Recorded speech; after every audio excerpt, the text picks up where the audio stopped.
Have you been head coach in one of these before? Nope, first time. So it's Seem pretty excited about it. yeah, it's an exciting time. Split and compete. Love competition. So Your team seemed pretty upset that they didn't grab Cam Lindsey. Has he been that impressive in camp so far? Cam's had a great spring, and I think there's a little bit of there how much will Kyle Lewis play that factors in a little bit, but nonetheless excited to watch all those guys go out there and compete. I think it splits up fairly good overall, and you get a chance to see the guys compete. I think it's the most important part. What has Cam done this spring? I mean, it seems like he's got a lot of those takeaway stickers, and he shows up in the highlights they tweet out and whatnot. Yeah, Cam's come a long way. I think it first starts, physical development all off season in the winter, working with Coach Stack and the guys down there. He's put on a good coat of armor. Looks good. He's got strength, and mentally he's come a long way as well, developing. Getting versed at both star and money, cross training there, and he's a physical guy. He's made some physical plays this spring, and also made some takeaways. So really excited about his development, and should be fun to see him on Saturday. After the season that Kyle and Rasheed both had, how do you kind of challenge them to level up and kind of take things to another level? What do you push them? Yeah, it's easy. They want to be the best in the world. You know what I mean? They're competing with each other. They're competing every day. Those guys are in there early, watching film, bringing guys with them, and so it's fun. It's a good competitive room, and it's not hard to keep those guys motivated. They want to be great. Jaden Bones, who's a guy you guys brought down from safety, what have you seen just throughout camp from him? Yeah, Jaden's learning. Obviously, different scheme, different system, learning, working his tail off, and so excited about him. Excited. So we'll get a chance to see what he does on Saturday. Fired up. What have you seen from Jeremiah this spring?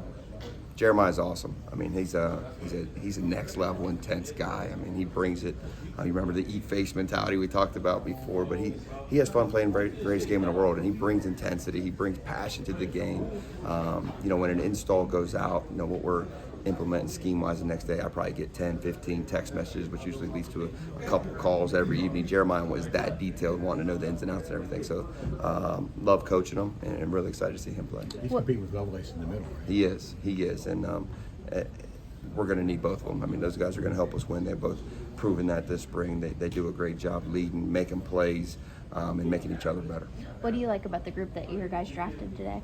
Like I said, I think overall it was a good, fun draft, and so we got a lot of good toys. Guys up front, guys on the back end, and on defense that I think will help us. And on offense, it'll be interesting. We get the 2-0 line, they get the 1-0 line. So just your general overall thoughts that come with that. We'll see what those limitations are, and if we can get those guys to play a little harder with a chip on their shoulder, blue collar mentality, and see if we can overcome the trenches. So if you're the head coach on Saturday, you get to decide when to go for it on fourth down and how aggressive. Absolutely, that kind of thing? Absolutely, and we'll play to win. Is your team going to punt at all, or are you just going to go for it every time? We'll punt. We won't. We'll make some good in-game decisions to manage field position. But if we're rolling, getting a little momentum, we get a good fourth down, and we'll take a chance. We'll go get that thing. Does having Julian on your team make you a little more likely to go for short yardage situations on fourth down? Possibly. We'll keep all the game planning bottled up a little bit. But his running obviously is awesome. He's been a guy who can extend plays in the pass game and quarterback run design, can pick up first downs and more. Tough guy to, especially because it's a thud. He's a tough guy in space to thud. So it'll be fun to watch. Nothing exotic then with Julian because you don't want to show your cards yet, right? We'll see. Maybe we'll dream up some trick plays. We'll see. Maybe we'll get exotic. Coach is listening over there, so don't give him too many game plan tips.